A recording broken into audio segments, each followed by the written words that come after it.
So you guys, you will let me know when we're ready to start? We're ready. We're ready? You want me to start? Yep. Okay. Okay, so welcome to Living Light Culinary Art Institute. Let me introduce you to Petra Schulte. Living Light Associate Chef graduate Petra Schulte is a nutrition educator for the Fort Bragg Unified School District. She coordinates the statewide Harvest of the Month program to provide healthy fruit and vegetable taste testing for students. She is co-chair of the North Coast Nutrition and Fitness Collaborative, advocates of the Rethink Your Drink campaign, promoting water as a healthy alternative to sugar-based drinks. She loves to help families and kids enjoy more life, nutrient-rich food. She is co-founder of the local Fort Bragg Raw Food Potluck group, SHARE. So please welcome Petra Schulte. Thank you. I'm very excited to be here because anytime you have an opportunity to get this good message out about helping people choose healthier drinks, it's great to use that opportunity. So rethinking our drink. Luckily, I did not grow up with a lot of sodas in my family, but most Americans have. And so to be able to help people transition to healthier drinks, water, and then eventually also green juices is ideal because green juice is certainly very nutrient rich. So let's look at some of the statistics. How have we gotten where we are today? Sweetened drink consumption. This is from 1947 to 1997, so the graph is already going higher. Milliliter a day. And 100 milliliter is about 3 ounces. So in 1947, people drank about 3 ounces of sodas. However, it increased by 6-fold. In 1997, it was almost 600, which is about 20 ounces. So that's 1 soda a day on average for the American. So that means some people drink way more because a lot of us are not drinking it. What does this do now to obesity? Let's take a look at that. Changes in child overweight. So from 1963 to 2002, that's in a, what is it? I think it's 30 years, no, 40, about 40-year span. The obesity rate for children went from 4% all the way to about 16%. So that's quadrupled in that time frame, in 40 years. And let's look at how that affects the diabetes rates. What is your guess? Up. Okay, so here we have the diabetes rate. In 1960, when I was born, 2 million, and this is type 1 and type 2.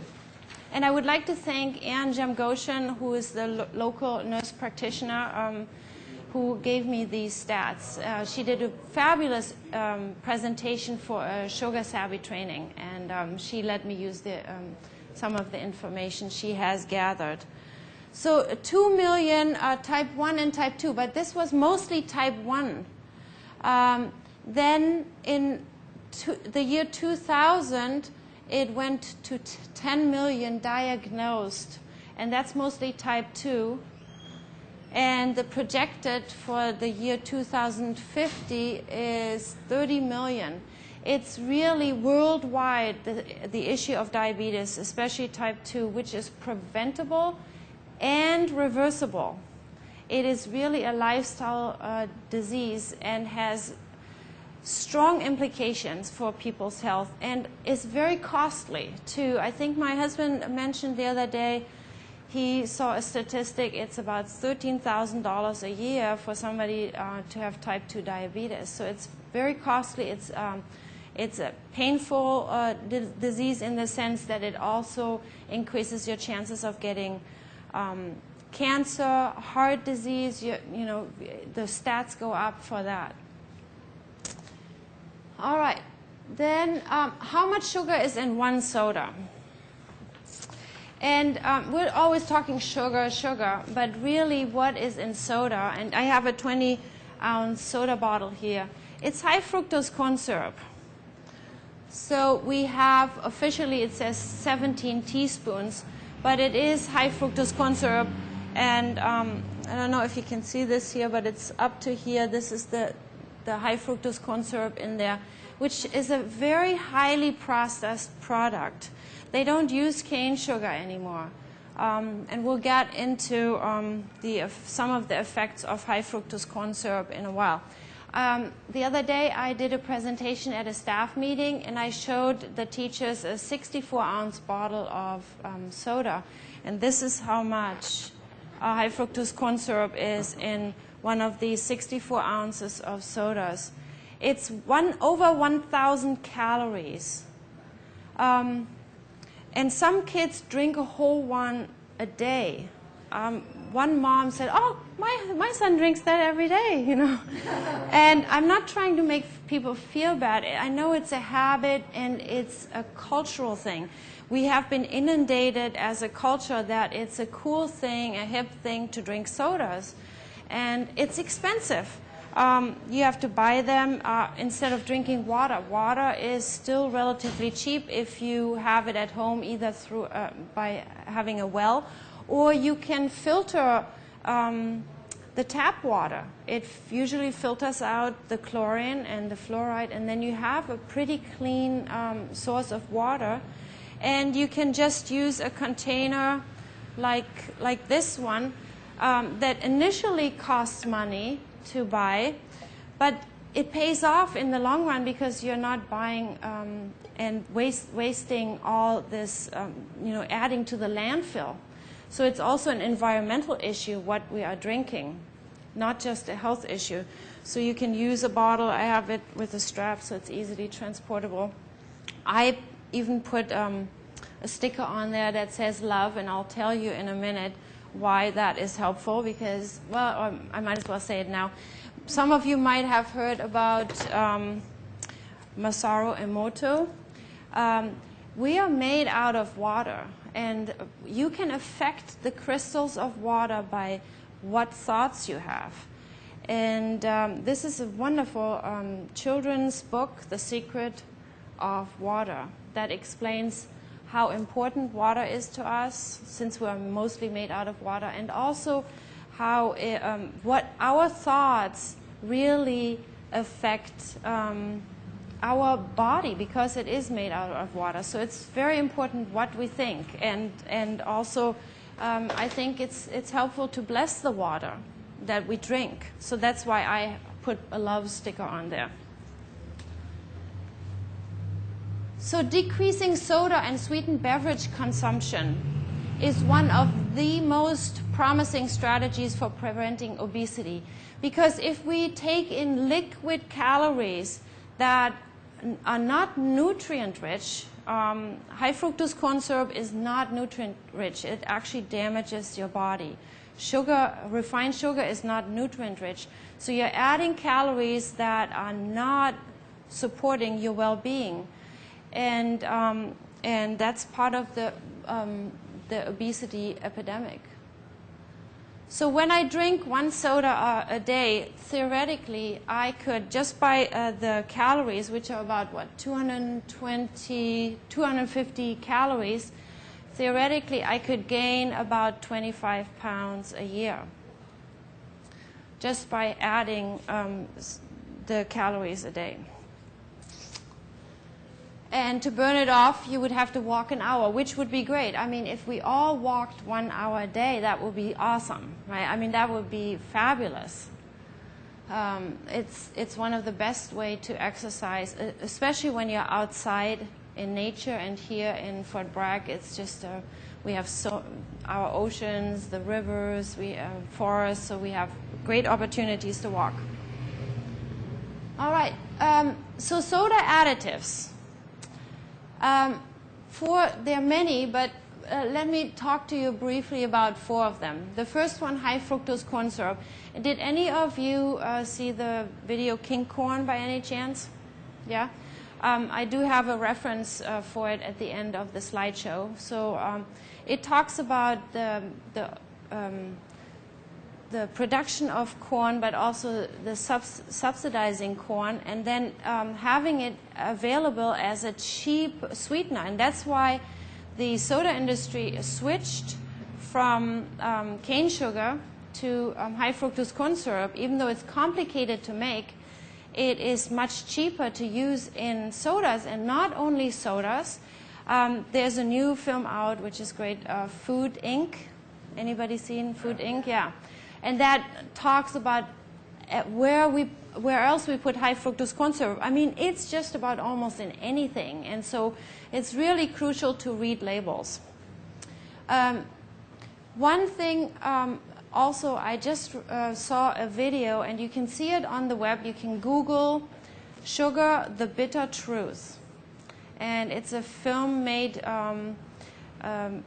by the UC, it's the UC San Diego who puts these videos out, and it's on YouTube. So you can see it there, but the professor linked the metabolization of ethanol, which is alcohol, that it has similar, the process of fructose, or high fructose corn syrup also, is similar to that of ethanol, of alcohol, and the effects are as devastating as consuming alcohol. So that is a new video out, and you will get the reference at the end. So that's why it says here, animals on high fructose diets develop liver problems similar to those of alcoholics. And that's the reference that I got from Anne Goshen in her research, that now is again confirmed, or it confirmed it for me by watching this video, Sugar, the Bitter Truth. All right, the next one, aspartame. There is a video on aspartame too. It's called Sweet Misery, A Poisoned World. It all talks about the effects that aspartame has on people's health. And it's a neurotoxin. So it is carcinogenic in lab animals. And the approval process, it was not approved by the FDA. But through political maneuvering, it did get approval. And it should have never been approved. And the FDA did not want to approve it. But through political maneuvering, it was possible. Caffeine. Welcome. Caffeine definitely stimulates our adrenal glands, and our adrenal glands can get exhausted. That's another kind of cultural thing, that because most adults drink caffeine, that it seems to be okay. There are even some studies how good caffeine is. However, generally, caffeine makes your body acidic. And when your body is acidic, it's more prone to disease. So you always want to create alkalinity in your body. Your blood pH needs to be alkaline. That's the most crucial aspect of being alive. And when your blood pH, so that your blood pH doesn't change, your body actually has to use calcium to make it more alkaline, and that's partially why we also have osteoporosis nowadays.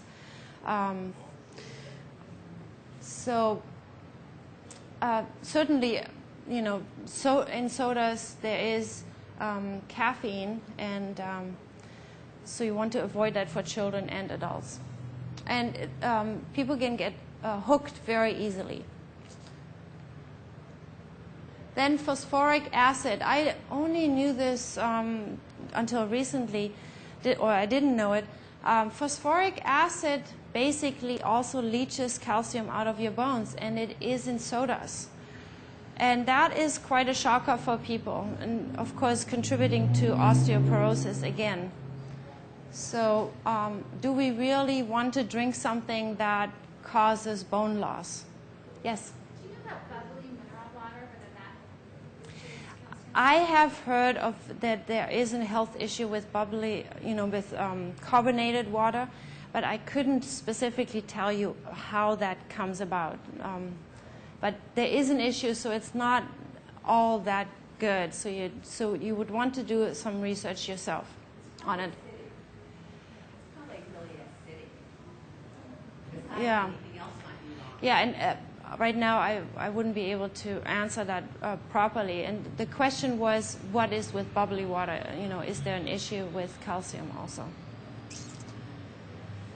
Okay, we have a calculating sugar in drinks handout. And again, it's not so much sugar in sodas. It really is the high fructose corn syrup.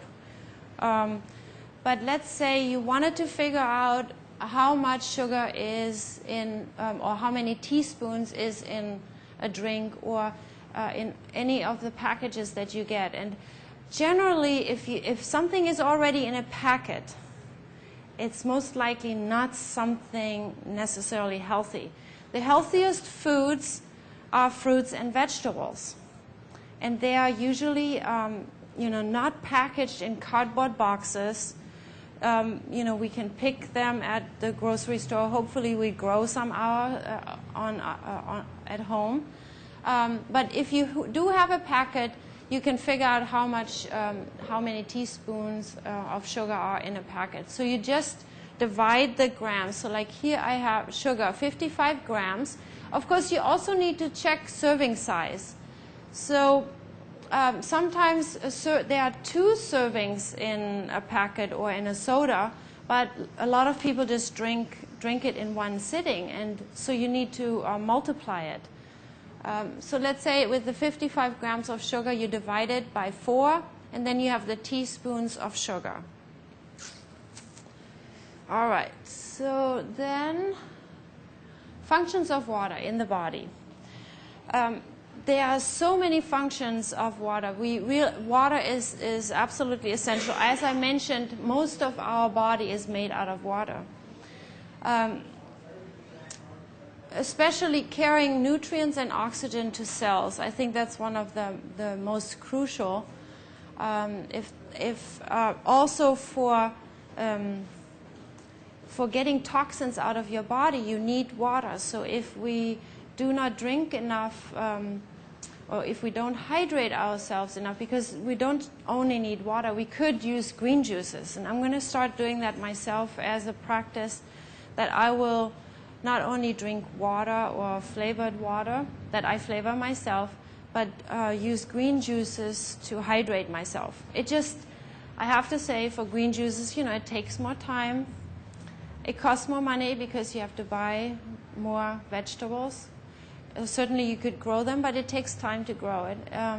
It's just nowadays the soil is so depleted of nutrients, minerals, that even if we eat fruits and vegetables, we still don't get enough. So adding sea vegetables to your diet, especially dark leafy greens, got leafy greens, that's my t-shirt here, that's why I put it on, just to give that message. So hydrating is key. So lessens the burden on kidneys and liver by flushing out waste products. Very crucial. If we keep the toxins inside our body, they make us more toxic and sluggish, less energy. So that's why we want to hydrate. Helps prevent constipation, really key. Also ground up flax seeds are helpful. You just have to be careful. If they are already ground up, flax seeds go rancid very quickly. You want to refrigerate them or keep them in the freezer. Or what I do is I grind them fresh. I have a little grinder on the counter, and I grind my flax seeds. And I use golden flax. They are supposed to be better than brown flax seeds.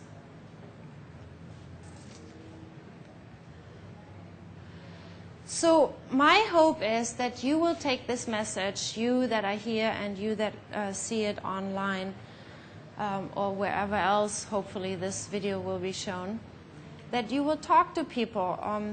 One thing that I've learned from Howard Lyman, the mad cowboy, is generally don't tell people what to do, you know, what to eat and what to do, because it's offensive. However, you can be a model.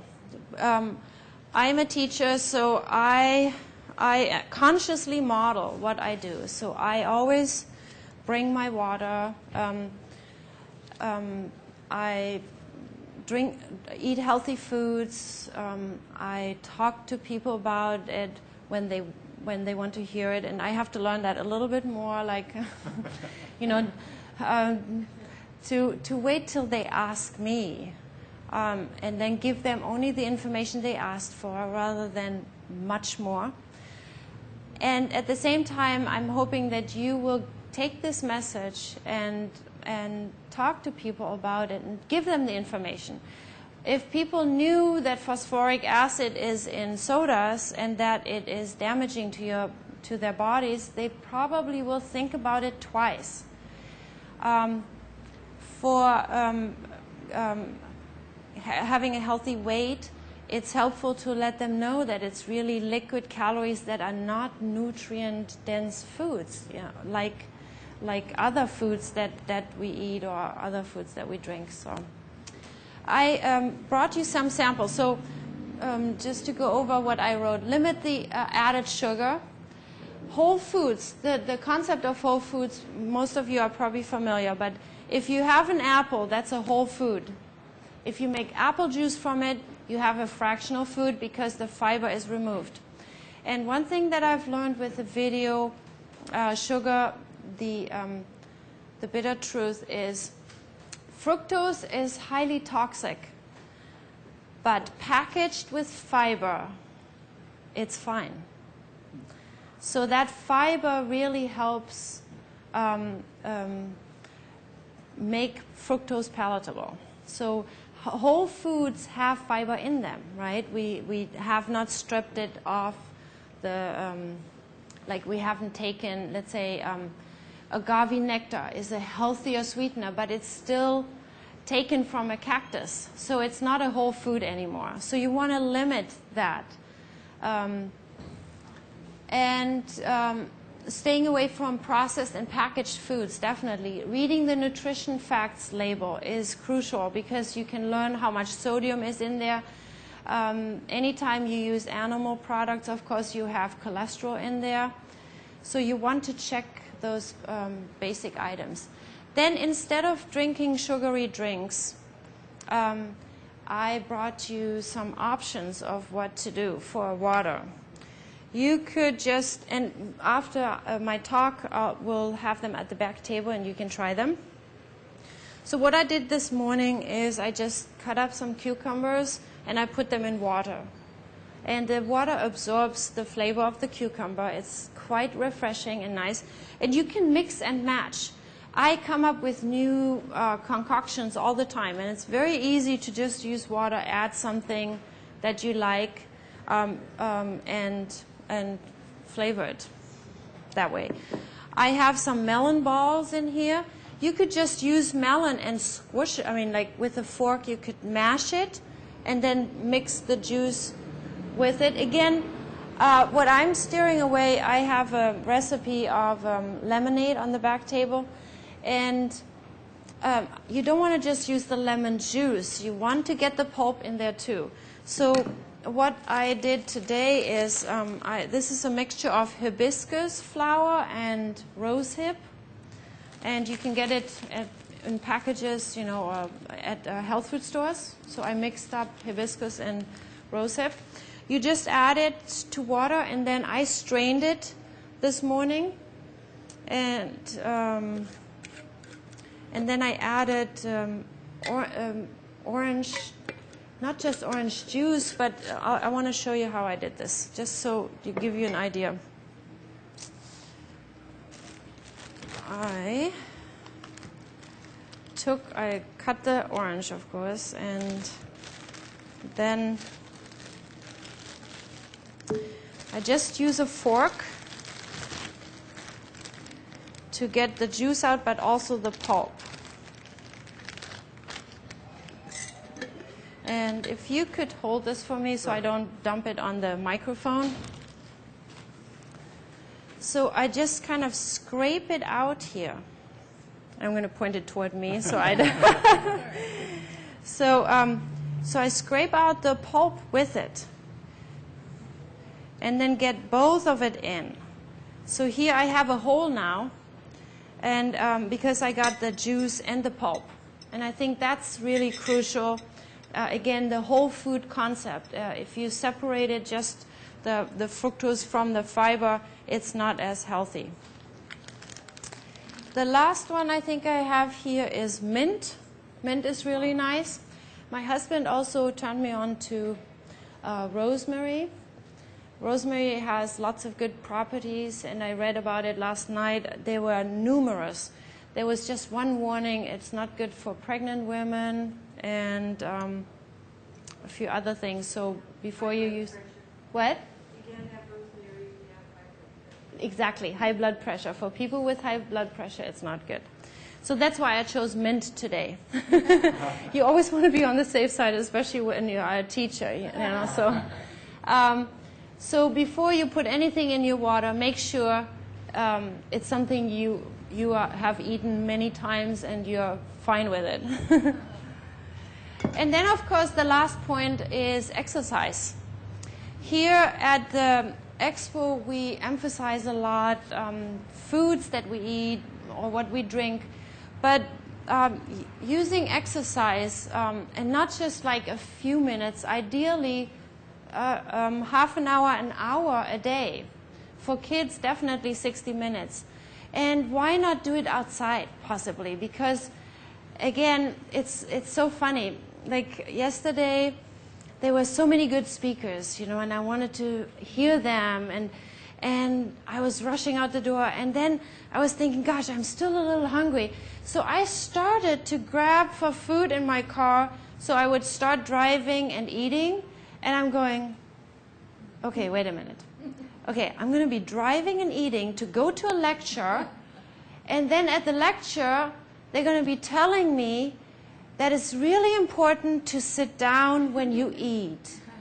And so am I really going to hurry to get something else that I already kind of know? You know, because most of us really know how to take care of ourselves, our bodies, our spirit, our souls. Yet we're still thinking, okay, we need more information. And it's always this somewhere else. Yet I think when it comes down to it, it's like being connected to nature, right? I mean, we are part of nature, and most of the time we're in buildings, which is not so much to do with nature. So gardening, you know, growing your own food. I think actually depression possibly has a lot to do with not by needing to go to a grocery store to get your food, and you don't know what if there is a food shortage. How will you survive? So being connected to growing your own food. Like for me now, I'm starting to garden more. My husband is already an avid gardener, so I'm lucky that I have that influence, and we have a beautiful garden. So now I'm starting to feel more connected to nature because I'm growing some of the food. We kind of graze in our garden. We go into, like, when we, and that's kind of like what Dr. Karen Dina talked about yesterday about how to get nutrient-rich low-calorie foods in you, right? So there were three things. One is you can mix and match, like high-density foods and low-density foods that are water-rich but nutrient-dense. Wait a minute. Low-calorie but nutrient-dense. So, or you can sequence. You can eat a lot of fruits and vegetables first, because there's only so much you can eat. So you get full after a while. So my husband and I go into our garden and we pick greens and eat. We eat some parsley here. We eat some bok choy there, some spinach, some what is it, like, what's rich in, Don, help me out, like kale, collard greens, and then also the, well, there's one green that, it's a lettuce that has a lot of calcium in it, and I'm forgetting the name, but sorrel might too, but it's the romaine lettuce, and he has a purple romaine lettuce there. So anyways, connecting to nature more by eating the food, picking ripe fruit, and eating them. So I got off the subject here, but I just wanted to let you know that we just really need to get a little bit more in tune and just, you know, even if we live in an apartment, grow some sprouts. Sprouts are really awesome foods, and I'm hoping to grow some sprouts in the school district, like sunflower greens. You just get sunflowers, you soak them, and then you grow them in flats. You can do that possibly indoors or on a balcony. So, yes? Yeah, I grow a lot of sprouts, have for years, and you know, it's very successful. Yeah. And then I take after I finish, I just turn the dirt. Could you, we have a microphone here, and since there are other people, could you talk on the microphone here? And I just turn them upside down and in my garden, and it mulches my garden. Yeah, the sprouts. I had a question about kombucha.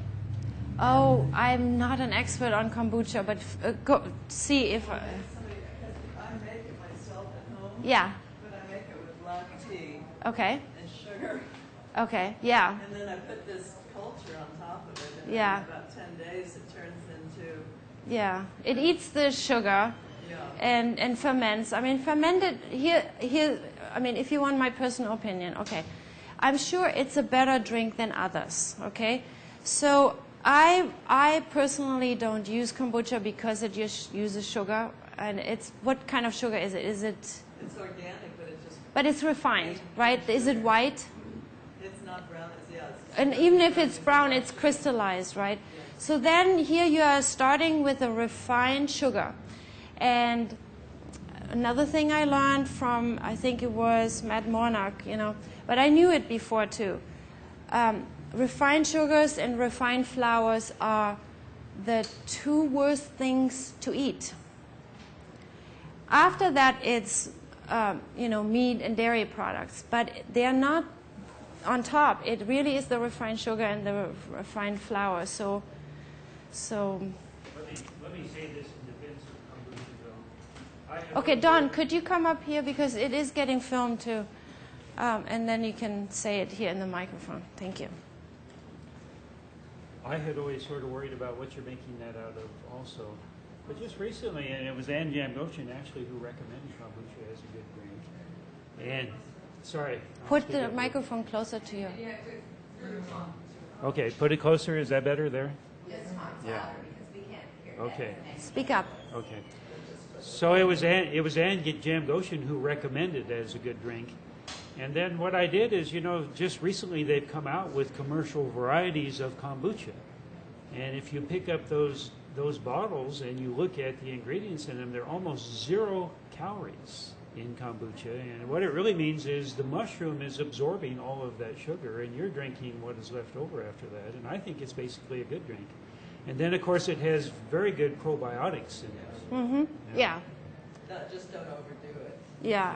Because I try to limit mine to about 10 ounces a day at the most. And it's a process. I mean, I probably eat some things right now that in maybe a year or two I won't. So we're all on a path of evolving and always improving our diet, our way of living. We are becoming happy. I mean, if intentionally we focus on, you know, wanting to be healthier, wanting to be a happier person, more appreciative, we are evolving. And so what works for us today, next year we might change. So, and what works for one person right now where they're at might not work for us and vice versa. So it's good to exchange information, and thank you for the question.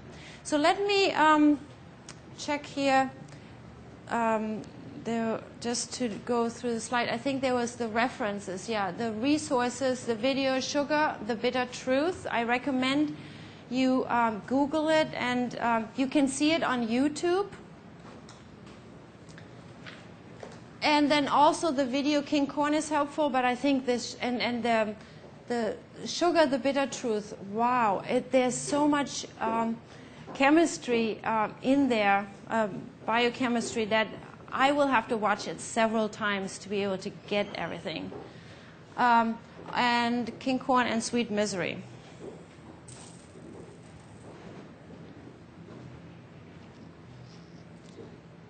And I also have some handouts where most of the information is on there, except for, I think I didn't put Sweet Misery on there. I was hoping, we have 5 minutes, and my hope is to do a little process with you, if you're up for it. Do you all have a pen? If not, I have pens. Does anybody need a pen? Do you all have pens? Okay. And Don, can you help me distribute those? So what I'm hoping to do with you is just for a moment, here. Thank you. Take a moment and go inward and think about what you would like to, how you can promote healthy drinks. Because sometimes we have the best intentions when we go to a presentation, and then we get busy again. So if you can just write down anything that comes to your mind. It doesn't have to be something big, just anything you would like to do to help promote healthy drinks in your life. And I'll be quiet for just a minute or so. And I'll do it too, again.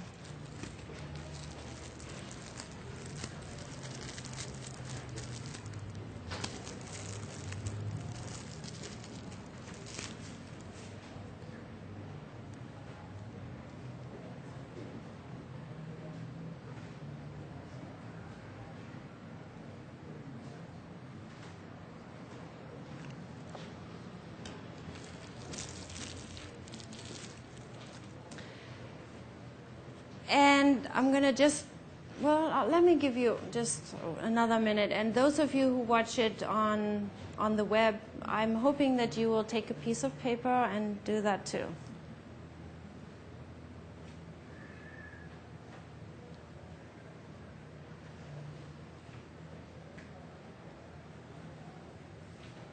Thank you. And I'm wondering if anybody would want to come up and just share. And it doesn't have to be something grandiose. Just if you would like to share one thing that you want to do to help promote healthy drinks.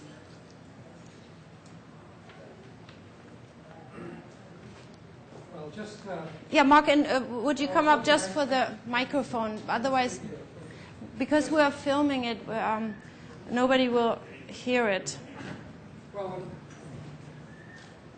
thank you. well, sometimes when I'm very rushed and I would like to have a drink other than water, I pick up some blueberries I have in the freezer, and I drop it in a glass of hot water. It's simple, and it's a nice alternate kind of taste. Okay, great. Thank you. Good. Thank you. Awesome. We're finally learning. What I like to do is, it started with my sons moving to Los Angeles to go to school, and I bought them water filters and pitchers, and that way they can take it with them and their friends, and they can just keep it filled up, and I just need to supply the filters. And then when friends come over, I try to do what you do, is just to make the water look pretty with mint or citrus or the cucumbers, and just try to turn that. And of course, I've been pushing my kombucha, but because I make it myself, and I've got a little dispenser. But I try to, when I have friends over, to have healthy beverages, and that includes my children's friends when they come by the house. Awesome. Thank you. And that's really key for anything. Again, I would like to reiterate is that we can be a model for other people, not to think, oh, well, I am so much better, but just to give an option that, well, here you could, I am, you know, when you drink something healthy consciously, then other people might ask you, oh, I see, what do you have, what do you have in your water? Oh, watermelon. Oh, okay. How does it taste, you know? Or whatever we eat. So if just by modeling healthy choices, we make a difference. And it's time to, rather than focus on the detriments of soda, to focus on what drinks are healthy. So thank you so much for coming.